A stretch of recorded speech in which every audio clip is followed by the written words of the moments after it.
How I got my landlord arrested for auto theft. I used to live in a rental townhome.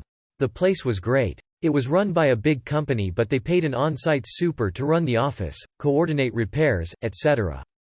When I moved in, it was this nice older retired couple. Few years later they moved on and the company hired these two young dudes. They were assholes. Recent college grads who looked down on the blue-collar tenants. Did loud parties all night.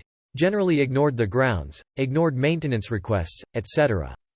But that's not how I got them arrested. In addition to renting the townhouse, you could rent a covered spot. If you did, they gave you a hang tag, and if you didn't have the hang tag, you'd get towed.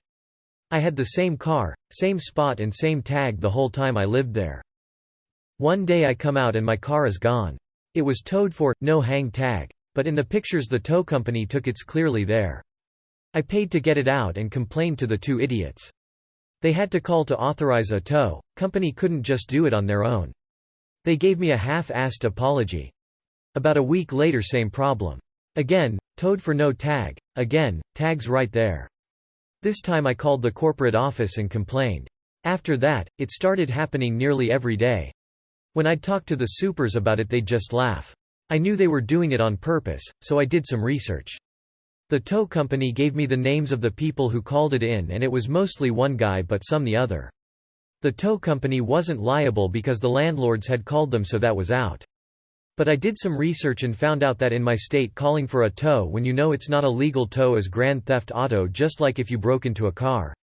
I also found out you can record conversations in my state without telling the other person. So I went in to meet the two bros to talk about the situation. They told me, on tape, that the first 2 times were mistakes, but after that they did it on purpose and would keep doing so until I learned my lesson.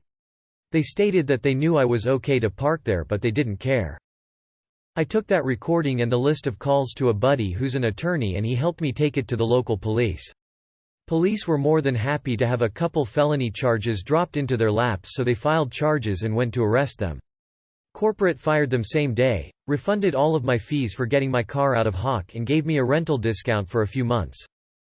They both ended up eating the felony and got probation.